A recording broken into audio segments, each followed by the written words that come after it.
Hello students, कैसे हो आप? सब बढ़िया। चलिए, तो आज शुरू करने जा रहे हैं नेक्स्ट यूनिट नंबर ये पढ़ता है 4। तो this is called surface chemistry, right. तो सॉल्यूशंस आप लोगों ने कर लिया बड़े अच्छे से खत्म, गुड, राइट। टेस्ट भी दे दिया होगा अब आपने। अब ये जो यूनिट है कंपैरेटिवली सॉल्यूशंस के इजी है, तो मेरा करवाने का लॉजिक ये है, भी आपने अपना न्यूमेरिकल्स वाला टफ यूनिट कर लिया, अब थोड़ा इजी यूनिट कर लो। लेकिन स्कोरिंग पूरा है, बोर्ड्स में भी क्वेश्चन आएंगे, कंपटीशंस में भी आएंगे, सारा थ्योरेटिकल बेस्ड है, कॉन्सेप्ट बेस्ड है, न्यूमेरिकल पोर्शन नहीं है। तो अच्छे से समझ भी आएगा और मजा भी आएगा पढ़ने का, और स्कोरिंग तो है ही है। It will increase your percentage in boards as well as in competitions. तो अच्छे से सीखना, इंटरेस्टिंग है, जल्दी सीख जाओगे, तो ध्यान देके पढ़ना। ठीक है जी, आज स्टार्ट करते हैं लेक्चर 1। नाम है यूनिट का सरफेस केमिस्ट्री। ओके, तो 10+2 चैनल आप हमारा देख ही रहे हो, इंस्पायरिंग माइंड्स। लाइक करते रहा करो वीडियोस को, शेयर करते रहा करो फ्रेंड्स के साथ। ओके, करें फिर स्टार्ट, राइट। चलिए, तो सरफेस केमिस्ट्री क्या होता है? सरफेस केमिस्ट्री का मीनिंग, सरफेस केमिस्ट्री का मीनिंग होता है जो ब्रांच केमिस्ट्री की डील करती है about surfaces, reaction occurring on surfaces, phenomenon occurring on surfaces, उस ब्रांच को हम बोलते हैं सरफेस केमिस्ट्री। तो उस सरफेस केमिस्ट्री में से सबसे पहला फिनोमिनन हम शुरू करने वाले हैं एडजॉर्प्शन। लेकिन एडजॉर्प्शन सीखने से पहले आपको सीखना पड़ेगा एब्जॉर्प्शन। तो सरफेस केमिस्ट्री के लिए आप एक लाइन लिख लो पहले, the branch of chemistry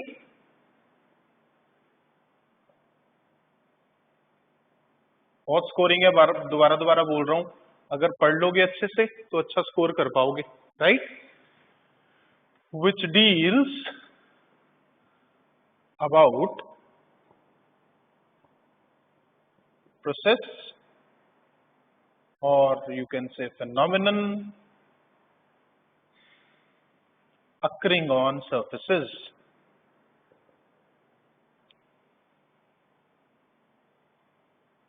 The branch of chemistry which deals about process or phenomenon occurring on surfaces.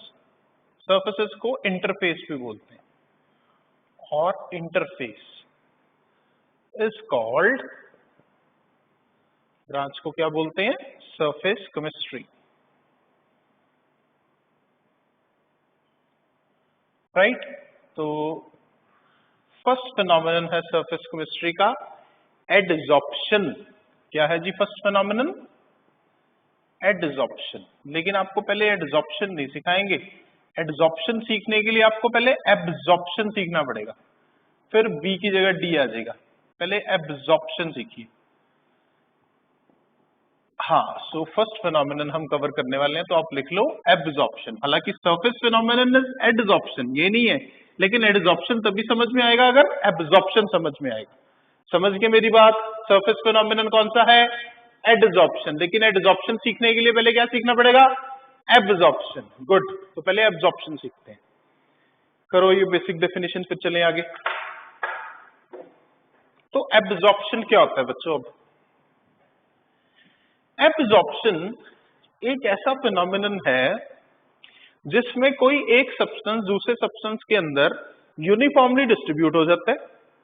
एक सब्सटेंस दूसरे सब्सटेंस के अंदर यूनिफॉर्मली डिस्ट्रीब्यूट हो जाता है, और वो बल्क में भी चला जाता है, और सरफेस बल्क मतलब अंदर भी चला जाता है, और सरफेस पे भी रहता है, और मतलब यूनिफॉर्मली डिस्ट्रीब्यूशन होती है। तो उस फिनोमिनन को बोलते हैं absorption. One substance get uniformly distributed into other substance, ये डेफिनेशन आप बोल सकते हो एब्जॉर्प्शन की।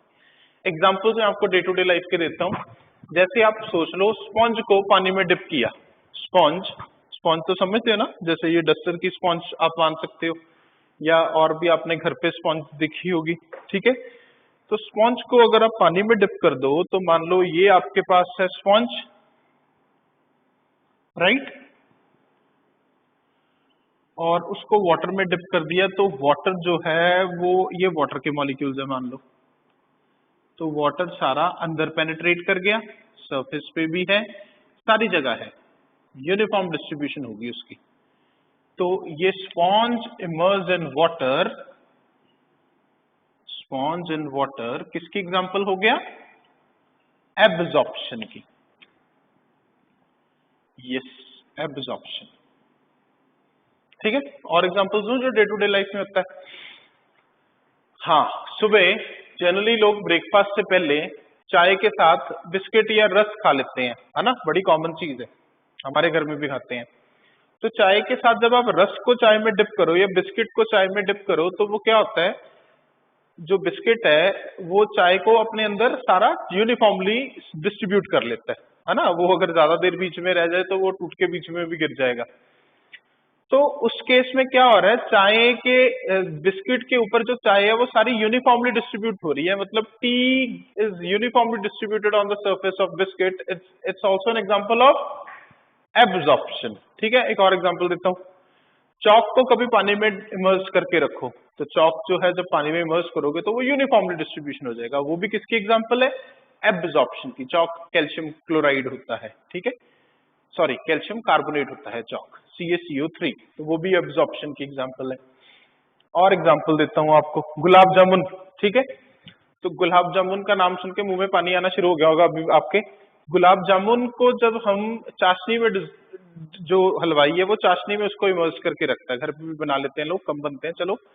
तो जब चाशनी के अंदर गुलाब जामुन को डालते हैं तो चाशनी जो है वो गुलाब जामुन के सरफेस के ऊपर भी आ जाती है और अंदर भी यूनिफॉर्मली डिस्ट्रीब्यूट हो जाती है। तो गुलाब जामुन और चाशनी कौन सी एग्जांपल हुआ, एब्जॉर्प्शन की एग्जांपल हुआ। तो जिसमें एक सब्सटेंस दूसरे सब्सटेंस के ऊपर यूनिफॉर्मली डिस्ट्रीब्यूट हो जाए, यूनिफॉर्मली का मतलब है सरफेस पे भी चला जाए, अंदर भी चला जाए, सारी जगह एक बराबर फैल जाए, उस फिनोमेना का नाम है क्या, एब्जॉर्प्शन। क्लियर हो गया होगा, ठीक है। गुलाब जामुन सुन के मुंह में पानी भी आ गया होगा, कोई बात नहीं, अच्छे नंबर लेके आओ, फिर हम करेंगे पार्टी तो आपको गुलाब जामुन भी खिलाएंगे, राइट, खाते ही रहते हो आप लोग। तो एब्जॉर्प्शन क्लियर है सबको, क्या होता है एब्जॉर्प्शन का मतलब। हाँ, तो स्पॉन्ज इन वाटर एक एग्जांपल था, पहले एग्जांपल्स ही लिख लो। Number 2, biscuit in tea is the second example of absorption. Chalk in water, chalk हालांकि क्या होता है, calcium carbonate, is again an example of absorption। ठीक है, गुलाब जामुन इन चाशनी, ठीक है, again an example of absorption. ठीक है बच्चों, तो ये कुछ few examples of absorption in day to day life. Gulab jamun को चाशनी में डाल दो, स्पॉन्ज को पानी के अंदर डाल दो, biscuit in T, chalk calcium carbonate होता है वाटर में, सारे किसके एग्जाम्पल्स हैं, एब्जॉर्प्शन के एग्जाम्पल्स हैं, राइट, ओके। तो एब्जॉर्प्शन में अब दो वर्ड्स यूज होते हैं, आप लिखो पहले एग्जांपल एब्जॉर्प्शन के क्या क्या एग्जांपल्स हैं। गुलाब जामुन चाशनी के अंदर, स्पॉन्ज, चाशनी बोलने वाला था मैं, चाशनी, जो भी बनेंगे स्पेलिंग बना लो, मैंने बना लिया ऐसी। क्या बोलेंगे चाशनी को इंग्लिश में, चलो वो नहीं पता, आप बना लो बस। Sponge in water, biscuit in T, chalk calcium carbonate in water. हाँ, ये मैंने एग्जांपल बना के दिखाई। स्पॉन्ज को रेड सरफेस से मान लो आप, ये रेड आपकी स्पॉन्ज है और ये ब्लू कलर के वाटर मॉलिक्यूल्स हैं।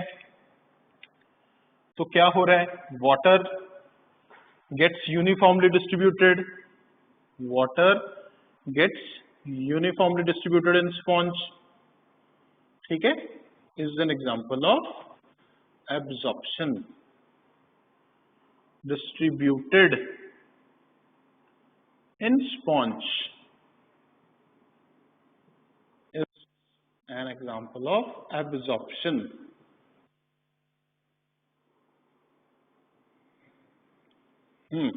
देखो, चलें फिर आगे,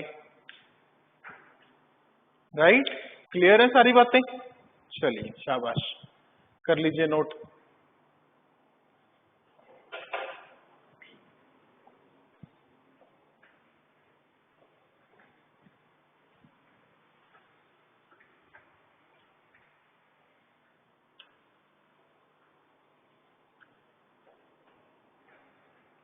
सो क्या मतलब हुआ एब्जॉर्प्शन का, the phenomenon, the process in which one substance get uniformly distributed in other substance is called absorption.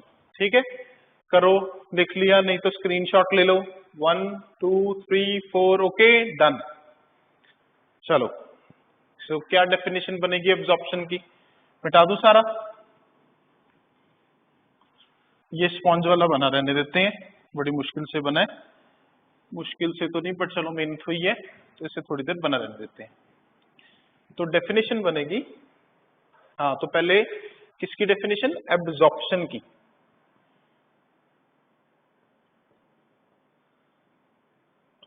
The process in which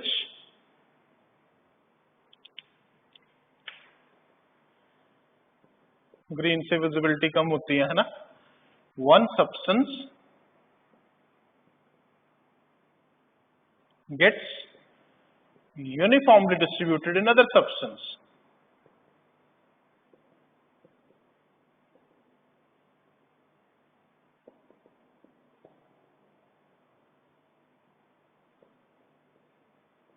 Is called absorption. क्या बोलते हैं बच्चों से?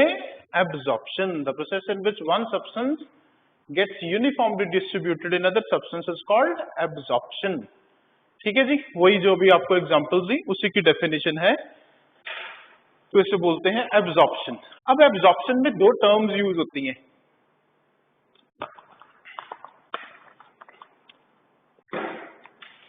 एक होता है एब्जॉर्बेट, ABSORBATE, जो सब्सटेंस आके एब्जॉर्ब हो रहा है on the surface of other substance. तो जैसे स्पॉन्ज और पानी के केस में, पानी जो है वो स्पॉन्ज के अंदर गया तो पानी हो गया एब्जॉर्बेट, और जिस सरफेस के ऊपर हुई स्पॉन्ज हो गया एब्जॉर्बेंट. ठीक है, तो क्या लिखेंगे? The substance which get absorbed, जिसकी एब्जॉर्प्शन हुई, इज कॉल्ड एब्जॉर्बेट. ठीक है, और दूसरा absorbent.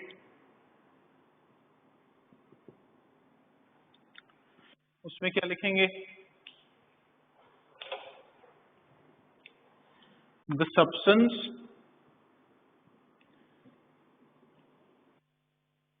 on the surface of which absorption take place.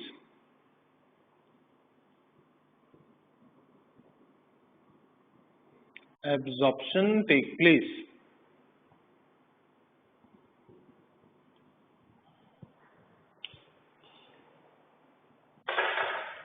is called absorbent.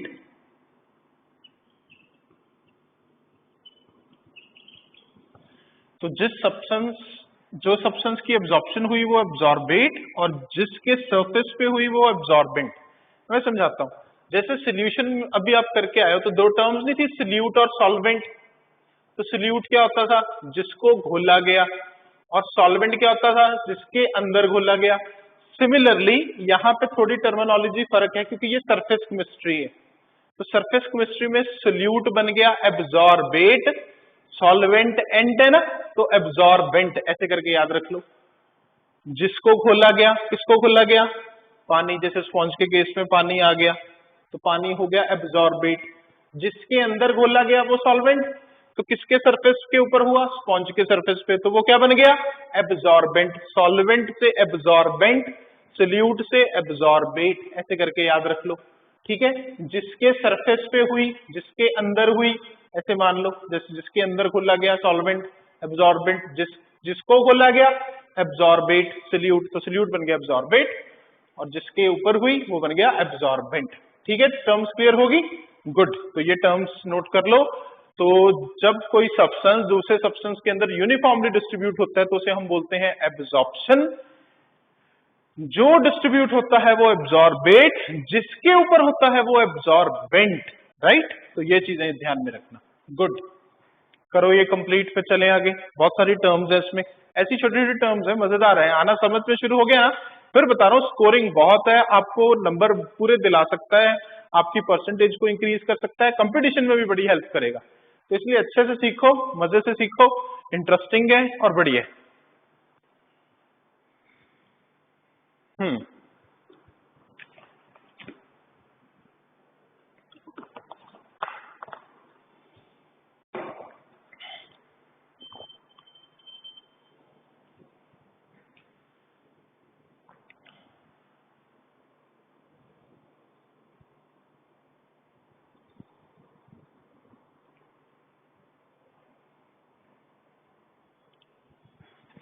चलो, तो अब आपको एब्जॉर्प्शन समझ में आ गया। अब एब्जॉर्प्शन से जो अगला हमने सीखना है वो है एडजॉर्प्शन। ठीक है, चलें ये सारा रब कर दें। अब हम सीखेंगे एडजॉर्प्शन। पहले आप समझो, फिर मैं आपको उसकी टर्मिनोलॉजी समझाता हूं, उसकी टर्म समझाता हूं।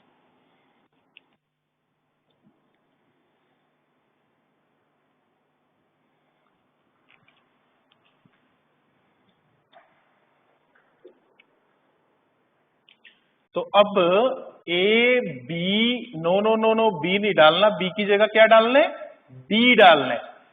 तो टर्म बन गई अब की जगह एडजॉर्प्शन। ये सीखनी है हमने एडजॉर्प्शन।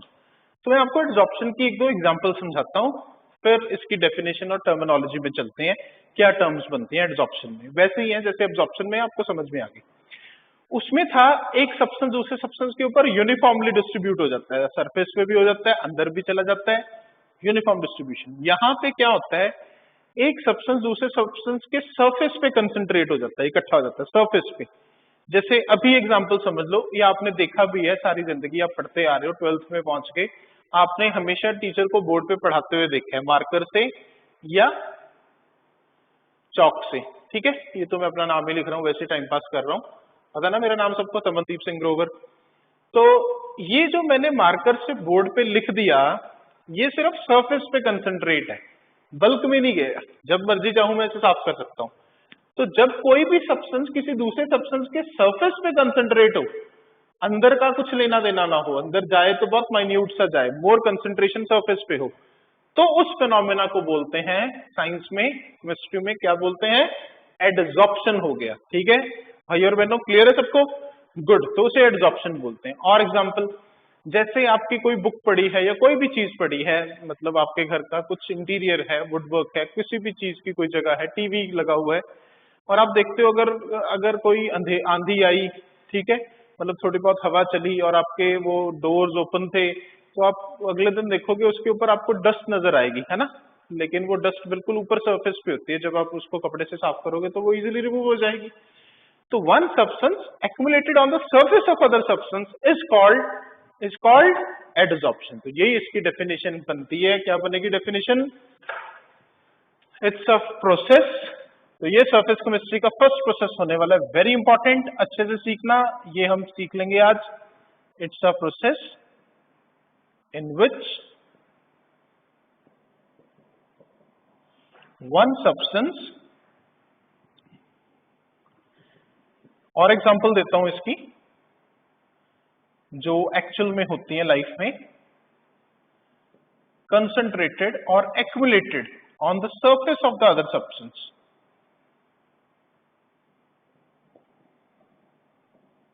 जो सरफेस पे होता है, सिर्फ क्यों होता है वो भी समझाएंगे आपको, तो कितनी हीट होती है, बड़ा आगे सारा कुछ जाना है इसमें। One substance gets accumulated on the surface of other substance is called adsorption.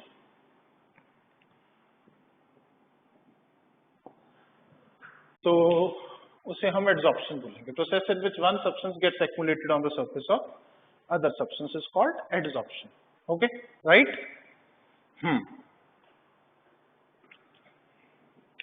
तो ये डेफिनेशन बन गई। तो इसकी टर्मिनोलॉजी अब वैसे ही होगी जैसे उसमें थी।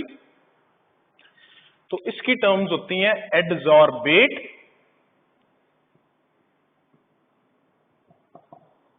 Right.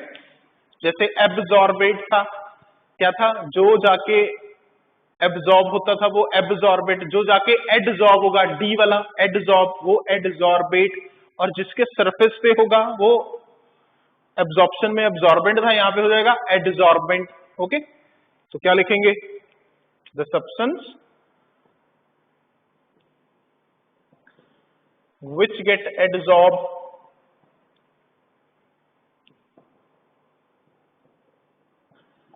is called adsorbate, which get adsorbed is called adsorbate। और दूसरे में क्या लिखेंगे? एडजॉर्बेंट में, अच्छा वो रब कर दिया, काम बढ़ जाता है। वैसे बच्चों लाइव क्लास में पढ़ाना आपको जब आप प्रेजेंट होते हो वो इजी होता है, ये कंपैरेटिवली डिफिकल्ट है। तो मैं तो यही होप कर रहा हूँ आप जल्दी से जल्दी आ जाओ, उसमें आप रिस्पॉन्स भी दोगे, मजा भी आता है पढ़ाने का, यहाँ पे मजा कम आता है। चलो, adsorbent, the substance on the surface of which adsorption take place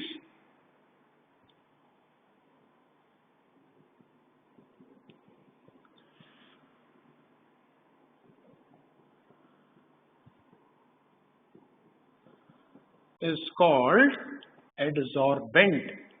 तो उसे हम एडजॉर्बेंट बोलते हैं। चलो जल्दी से ये डेफिनेशंस नोट करो, फिर मैं इसके एग्जांपल्स, नहीं नोट करनी स्क्रीनशॉट ले लो, कर लिया करो। वैसे राइटिंग स्किल्स डेवलप होते हैं और लिखने से आपको अपनी मिस्टेक्स पता चलती हैं। ये स्क्रीन शॉट टेम्परेरी चीजें हैं, इससे बंदे के स्किल्स नहीं डेवलप होते, ठीक है। यानी कि अगर आप किसी को कुछ बोलता सुन लो तो आप उससे आप नहीं एक्सपर्ट बन जाओगे बोलने में, या कुछ साइकिलिंग करने में, या वेट लिफ्टिंग करने में, वो तो आपको खुद ही करके देखना पड़ेगा, तभी आप एक्सपर्ट बनोगे। So basically what I am trying to say is, in order to develop your own skill you need to practise by your own anything, right. तो मैं वही समझाने की कोशिश कर रहा हूँ। The substance which get adsorbed is called adsorbate and the substance on the surface of which adsorption take place is called adsorbent। बिल्कुल वैसा ही है जैसे एब्जॉर्प्शन में एब्जॉर्बेट और एब्जॉर्बेंट था, यहाँ पे एडजॉर्बेट और एडजॉर्बेंट हो गया, क्योंकि ये एब्जॉर्प्शन की जगह बी की जगह क्या आ गया? डी आ गया, राइट। क्लियर होगी बातें? चलिए गुड। अब इसकी एग्जांपल देता हूं आपको, तो मैं ये मिटा देता हूं क्योंकि ये पहले का लिखा है, आपने कर लिया होगा नोट।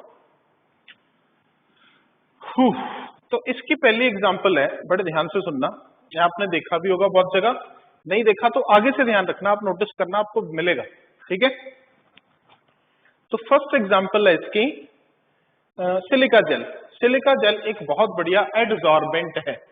आपने सिलिका जेल के पाउच, पुड़िया, ठीक है, पुड़िया बोल लो पंजाबी में, पाउच बोल लो इंग्लिश में। आपने सिलिका जेल के पाउच देखे होंगे, छोटे छोटे पैकेट पड़े होते हैं, शू बॉक्स में पड़े होते हैं, मोबाइल के बॉक्स में तो पक्का निकलता, नया मोबाइल खरीद के लाओ, कुछ क्लोथ्स के साथ भी अटैच कर रखे होते हैं, या क्लोथ्स वाले बॉक्सेस में भी डाल रखे होते हैं। क्यों डाल रखे होते हैं? अच्छा, सिलिका जेल अंदर कैसी होती है, अगर उसे खोलो लिखा होता है silica gel keep away from children, बच्चों से दूर रखो, क्योंकि वो एक केमिकल सब्सटेंस ही है, तो बच्चों के लिए थोड़ी अच्छा है, बच्चे मुंह में डाल लेते हैं टॉफी समझ के। तो छोटी छोटी क्रिस्टलाइन बॉल्स होती हैं, कांच जैसी बॉल्स होती हैं, उन्हें सिलिका बॉल्स बोलते हैं, सिलिका जेल बोलते हैं या सिलिका बॉल्स बोलते हैं। वो क्या करती हैं? वो मॉइस्चर को एड्सॉर्ब करती हैं। मॉइस्चर माने ह्यूमिडिटी, पानी का कंटेंट एटमॉस्फेयर में से एड्सॉर्ब कर लेती हैं। उससे क्या होता है, जो भी प्रोडक्ट है, जैसे नए शूज हैं या नई टी शर्ट है या मोबाइल फोन है, वो बिल्कुल फ्रेश रहेगा। फ्रेश कैसे रहेगा मैं आपको समझाता हूँ। जैसे मान लो अगर एक आपने मोबाइल पैकिंग करी, मोबाइल की एग्जांपल देता हूँ, जैसे नया मोबाइल 50,000 का, 20,000 का, 30,000 का है, अगर वो अंदर से खोल के गंदा सा निकले तो कोई नहीं खरीदेगा उसे, तो शॉपकीपर को बोलेंगे ये तो पुराना लग रहा है जी, हम नहीं लेंगे इसे। तो जब वो मोबाइल बॉक्स की पैकिंग करते हैं तो उसके अंदर एयर रहने के चांस होते हैं, और एयर में मॉइस्चर है, और अगर अंदर मॉइस्चर रह गया तो मॉइस्चर से फंगस आता है। क्या आता है? फंगस, बैक्टीरिया, कोई भी माइक्रो ऑर्गेनिजम्स ग्रो कर जाएंगे। जहां पानी है वहां पे लाइफ है, तो अगर माइक्रो ऑर्गेनिजम्स ग्रो करके तो वो सारा अंदर से उसको खराब कर देंगे प्रोडक्ट को, मतलब वो गंदा सा हो जाएगा। तो उसको बचाने के लिए उसके अंदर हम सिलिका जेल के पाउच डाल देते हैं। सिलिका जेल के पाउच डालने से वो एब्जॉर्प्शन कर लेता है। क्या कर लेता है बच्चों? सॉरी, वर्ड में गलत बोल गया, एडजॉर्प्शन कर लेता है, डी वाला। तो सिलिका जेल अपने सरफेस पे मॉइस्चर को एब्जॉर्ब कर लेगा, वहां पे लाइफ नहीं होगी, तो वो आर्टिकल आपका फ्रेश रहेगा, बिल्कुल नया दिखेगा। तो ये बेस्ट एग्जांपल है एड्सॉर्प्शन की, और आगे से नोटिस करना सिलिका जेल। ठीक है, करता है, बस आप मान के चलो इस चीज को, इंपॉर्टेंट है। सरफेस पे कंसंट्रेशन होती है, बल्क में अंदर बहुत कम जाता है, ठीक है। और आपको पता है ये जो सरफेस पे ज्यादा हो वो एड्सॉर्प्शन, जो यूनिफॉर्म हो अंदर और बाहर वो एब्जॉर्प्शन। स्पॉन्ज वाला एब्जॉर्प्शन था, सिलिका जेल वाला एड्सॉर्प्शन है, ठीक है। चॉक विद वाटर, चॉक याद रखना वो एब्जॉर्प्शन है, silica gel with water adsorption है। मैं लिखाता हूं एग्जाम्पल, लिखा दूं वहां, पहले आप भूल ना जाओ।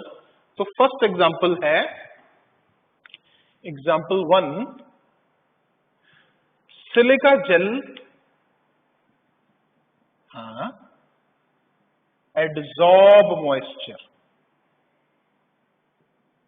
वेरी इंपॉर्टेंट, ठीक है। तो पैकेट्स होते हैं सिलिका जेल के व्हाइट कलर के,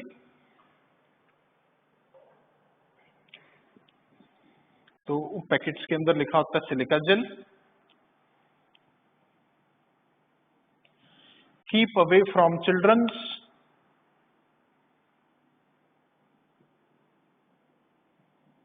लिखा होता है, नोटिस करना, ठीक है।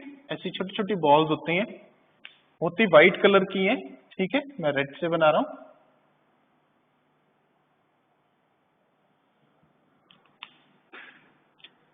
व्हाइट कलर्ड, व्हाइट मतलब क्रिस्टलाइन बॉल्स, क्रिस्टलाइन बॉल्स, ठीक है। रेड कलर की नहीं, व्हाइट कह लो या मतलब नो कलर, जो क्रिस्टलाइन कलर होता है, डायमंड जैसा कलर, ठीक है। तो वो होता है।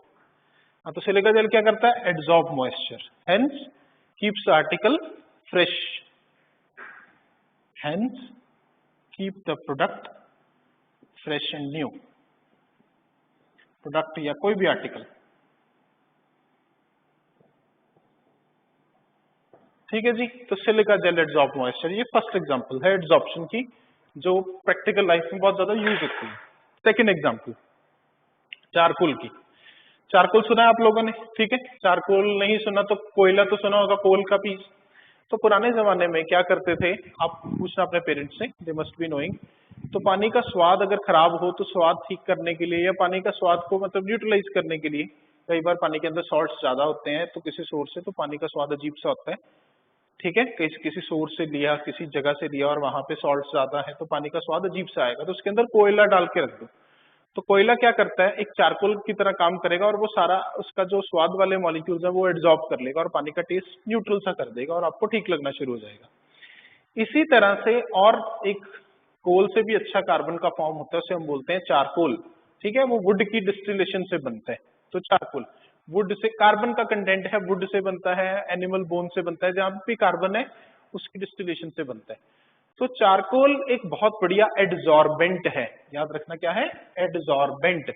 तो चारकोल एक फेस मास्क में बहुत यूज होता है, आपने शायद सुना होगा, चारकोल वाले फेस मास्क आते हैं, चारकोल वाले फेशियल आते हैं, शायद गर्ल्स ने सुना हो कभी मदर के साथ यूज करते हुए, या आपने एडवर्टीजमेंट देखी होगी, एड आती है टीवी पे गार्नियर फेस वॉश की, थोड़े दिन पहले तक तो मैंने देखी थी, जॉन इब्राहिम की वो एड थी, और उसमें वो बोलता था इसमें एक्टिवेटेड चारकोल है, तो वो दिखाता था ऐसे ग्रेइश ब्राउन कलर का, जब वो मुंह पे लगाता था तो वो सारे डस्ट पार्टिकल्स को, कलर्ड सब्सटेंस को अपने सरफेस पे एब्जॉर्ब कर लेता था। कौन, चारकोल, किसको, कलर्ड सब्सटेंस को। तो जितनी स्किन की टैनिंग हो रखी है, टैनिंग मतलब स्किन पे काला रंग आ रखा है या डस्ट लग रखी है, वो सारी की सारी रिमूव हो जाएगी और आपका चेहरा फिर से ग्लो करना शुरू कर देगा। तो चारकोल वाले फेस वॉश, चारकोल वाले फेशियल बहुत फेमस है डे टू डे लाइफ में। आप कभी भी बाहर निकलो और मार्केट में जाओ तो आप कहीं पे बोलोगे तो वो झट से आपको निकाल के दे देंगे। फेस वॉश में, फेशियल्स में बहुत जगह चारकोल इस्तेमाल होता है, और चारकोल क्या करता है, एड्सॉर्ब करता है किसको, कलर्ड सब्सटेंस को, और चीजों को डीकलराइज करने का काम करता है। क्या करता है, डीकलराइजिंग द कलर्ड सब्सटेंस, कौन, एक्टिवेटेड चारकोल। तो उसमें आ जाता है, ठीक है जी। तो एग्जाम्पल नंबर 2 बनी, चारकोल adsorb colored substance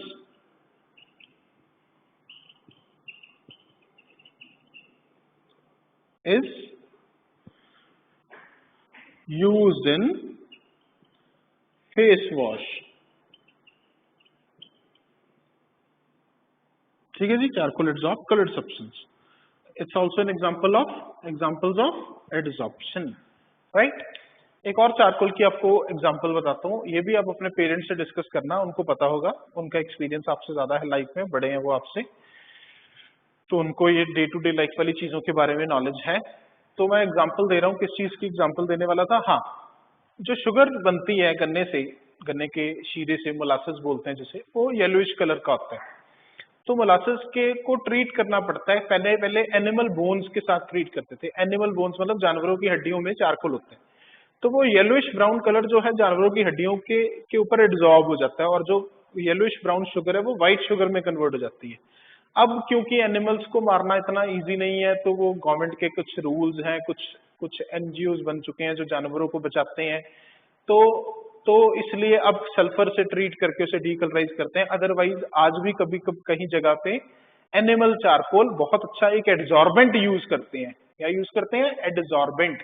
तो वो जानवरों की हड्डियों से चीनी को वॉश करने का काम करते हैं, उससे उसका कलर एब्जॉर्ब करवा के व्हाइट शुगर में कन्वर्ट करते हैं। आई बात समझ में? इसीलिए कहते हैं शुगर हेल्थ के लिए अच्छी नहीं होती। चारकोल वाली तो चलो ठीक है, जो आजकल केमिकल्स डाल के प्योरीफाई करते हैं वो खराब मानी जाती है सेहत के लिए। जितनी व्हाइट चीनी होगी उतनी उसमें केमिकल्स रहे होंगे, और केमिकल्स आपकी हेल्थ को धीरे धीरे डिटेरियोरेट करेंगे, खराब करेंगे। तो इसलिए लोग आज भी, पुराने बुजुर्ग जो है, वो गुड़ और शक्कर को प्रेफरेंस देते हैं इन कंपैरिजन टू शुगर। हालांकि व्हाइट शुगर देखने में बड़ी अच्छी लगती है, लेकिन गुड़ और शक्कर जो है उसके कंपैरेटिवली न्यूट्रिएंट्स ज्यादा होते हैं और केमिकल्स कम होते हैं। शक्कर में न्यूट्रिएंट्स निकल जाते हैं और रादर केमिकल्स ऐड हो जाते हैं। You got my point? शक्कर वो पुराने वाली शक्कर जो जो ब्राउनिश रेडिश कलर की होती है, वो जो गन्ने से डायरेक्ट बन के आती है, वो वाली शक्कर। ठीक है, तो charcoal absorb colour substance use in face wash, और क्या एग्जांपल दी? और cleaning of sugar obtained from sugarcane, cleaning of sugar obtained from sugarcane।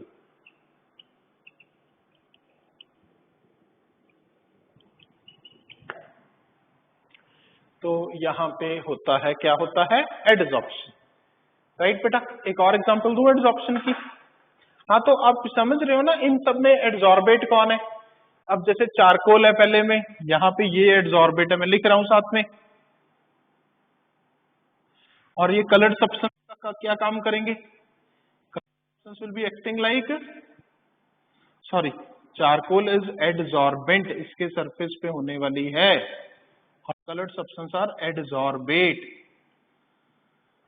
ठीक है, तो कलर्ड सब्सटेंस एडजॉर्बेट हो गए और चारकोल क्या हो गया?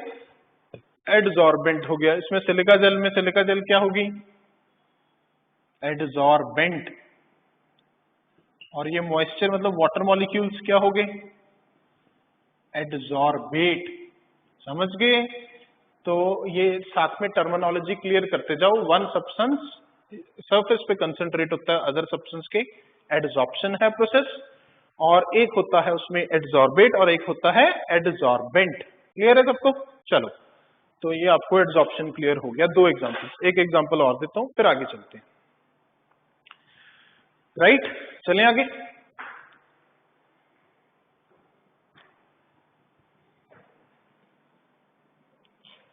हाँ, कर लो एक बार नोट, नहीं होता तो स्क्रीनशॉट ले लो, कर लो वैसे, शाबाश।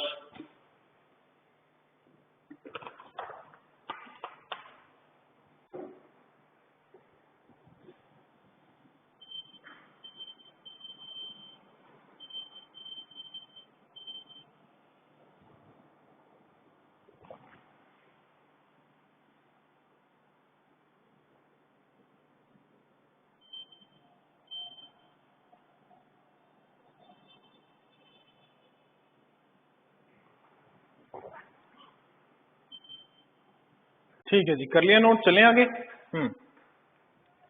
नेक्स्ट इज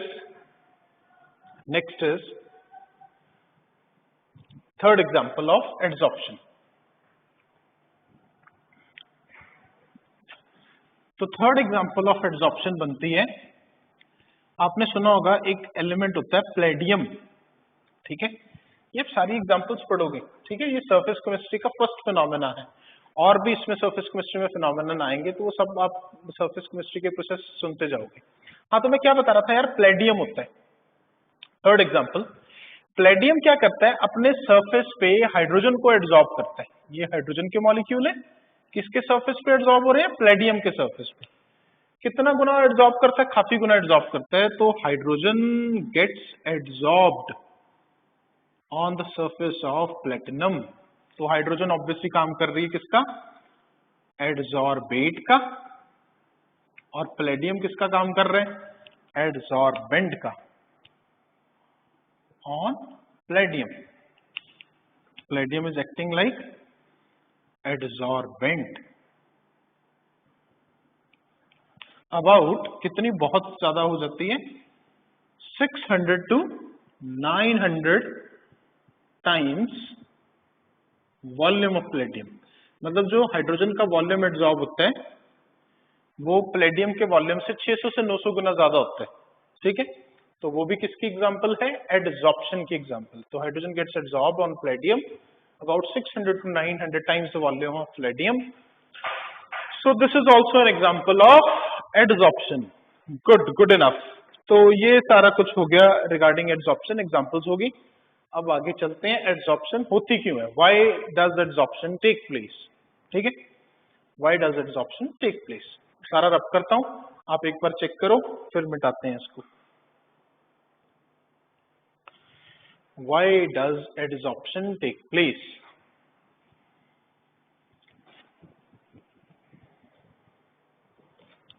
हाँ, तो Palladium adsorb hydrogen 600 to 900 time its volume. ठीक है, अगर यार नहीं नोट हुआ होगा तो पीछे करके स्क्रीनशॉट लेके कर सकते हो, अगर कहीं इधर उधर मिस हो जाए, सारी टेक्निक्स अवेलेबल है। ठीक है, ओके। कल परसों मेरे को यह ध्यान में आ रहा है, फिजिक्स के टेस्ट में सर बोल रहे थे, फिजिक्स के टेस्ट में बच्चे सर को बोल रहे थे सर इसको जूम कर दो, तो वो आप अपनी स्क्रीन पे खुद ही जूम कर सकते हो। ठीक है, तो सारे ऑप्शंस आपके पास अवेलेबल है, आप इसको पीछे करके स्क्रीनशॉट ले सकते हो अगर कभी कहीं पे मिस हो जाए, राइट। और अगर फिर भी कुछ नहीं समझ में आए, मैं अवेलेबल हूँ, जब मर्जी चैट बॉक्स में मैसेज ड्रॉप करो या फोन करो और you can take your doubts.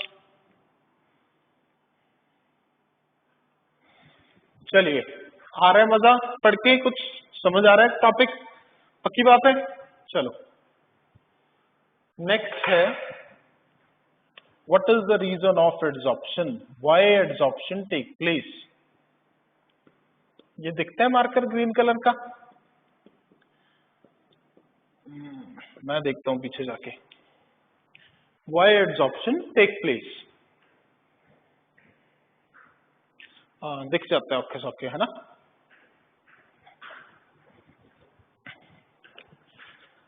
तो एड्सॉर्प्शन का फिनोमेनन क्यों होता है, तो उसे समझने के लिए आप इसको समझो, ये जो मैं बनाने जा रहा हूं।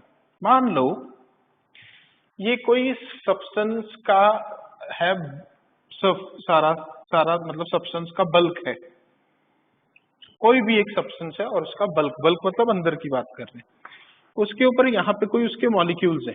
ठीक है, तो उस मॉलिक्यूल के ऊपर फोर्सेस लग रही हैं सभी दिशाओं में से। ठीक है, आपने ये बात शायद 11th में कहीं ना कहीं पे पढ़ी होगी, जब वो सीखते हैं सरफेस टेंशन वगैरह सीखते हैं, केमिस्ट्री में भी सिखाई जाती है, तो मेरे को याद है फिजिक्स में भी सिखाई जाती है, कई जगह सिखाई जाती है। तो सरफेस टेंशन के जैसा ही हो गया, क्योंकि सरफेस टेंशन भी सरफेस फिनोमेनन हो गया ना, सरफेस नाम ही सरफेस है, राइट। तो यहाँ पे जो मॉलिक्यूल बल्क में है उसके ऊपर सभी डायरेक्शन में फोर्सेस लग रही है इक्वल जैसी। ठीक है, तो हम मानेंगे भी वो जो मॉलिक्यूल है वो है, जो बल्क वाला मॉलिक्यूल है उसके लिए हम बोलेंगे लो एनर्जी, क्योंकि वो स्टेबल है, क्योंकि वो बैलेंस है। ठीक है, उल्टे ऑर्डर में लिख लो, बैलेंस्ड है क्योंकि सभी डायरेक्शन में फोर्सेस है, स्टेबल है हेंस उसकी एनर्जी लो है। ठीक है, ऑर्डर आप रिवर्स कर देना, मैंने ऑर्डर थोड़ा गलत से लिख दिया। और एक मॉलिक्यूल आप इमेजिन करो जो सरफेस पे है, तो जो सरफेस वाला मॉलिक्यूल है वो नीचे से तो फोर्सेस एक्सपीरियंस कर रहे हैं, पर ऊपर से तो दूसरा हो गया क्योंकि वो सरफेस वाला मॉलिक्यूल है, ये सरफेस है। ठीक है बच्चों, सरफेस को समझते हो ना, जिसकी केमिस्ट्री हम पढ़ रहे हैं। सरफेस का दूसरा नाम क्या होता है, इंटरफेस, और इस पे जो रिएक्शंस होंगे उसे ही क्या बोलेंगे, सरफेस केमिस्ट्री। और पहला रिएक्शन हम जो पढ़ रहे हैं वो क्या पढ़ रहे हैं, एडसॉर्प्शन। अब उसका कारण सीख रहे हैं, अभी एडसॉर्प्शन होता क्यों है। अब जो मॉलिक्यूल सरफेस पे आ गया वो उसके ऊपर से नीचे की तरफ से फोर्सेस लग रही है, ऊपर से कुछ नहीं लग रहा, तो वो अनबैलेंस्ड मॉलिक्यूल हो गया। क्या हो गया, अनबैलेंस्ड मॉलिक्यूल, यानी कि हम बोलेंगे बैलेंस की जगह अनबैलेंस, स्टेबल की जगह लेस स्टेबल और लो एनर्जी की जगह हाई एनर्जी। हाँ, तो सरफेस वाले मॉलिक्यूल्स के लिए क्या लिखेंगे?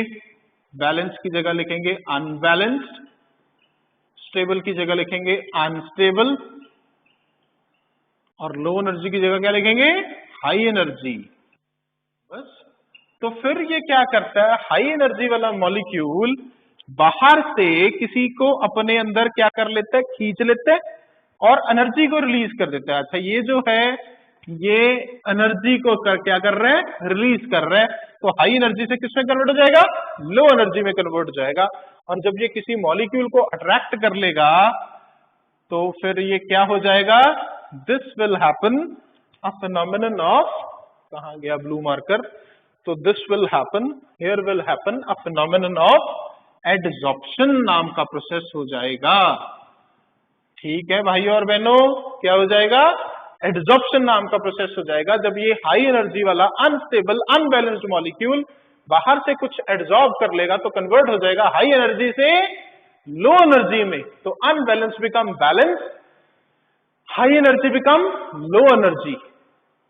बस, ठीक है। तो this is the reason behind adsorption. तो आपको समझना है, the molecule which is in the bulk of the given substance is of low energy, balanced, stable, low energy, and the molecule which are on the surface is unstable, unbalanced, high energy, unstable,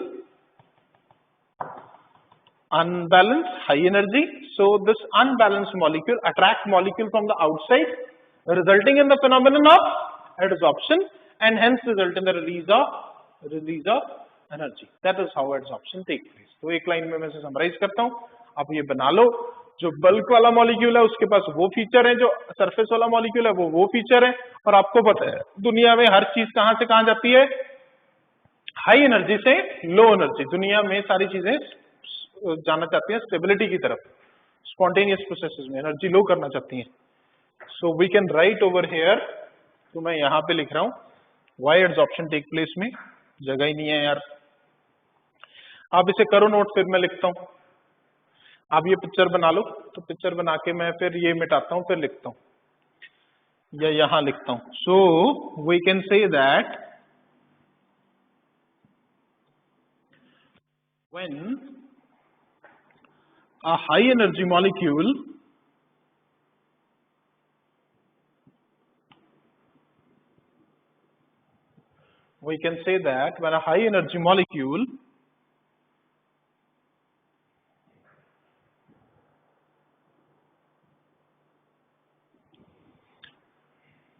absorb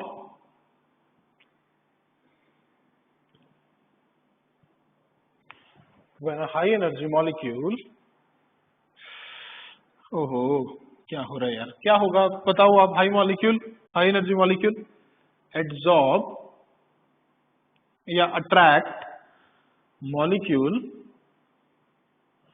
on its surface, then it becomes stable and hence adsorption take place. हाँ, मतलब इसका कारण हुआ unbalanced forces on the surface molecule is the reason behind adsorption. ठीक है, तो ये भी लिख सकता हूं मैं। So we can say unbalanced forces on the surface molecules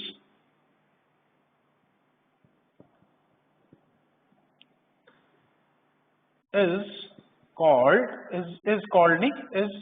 reason for adsorption.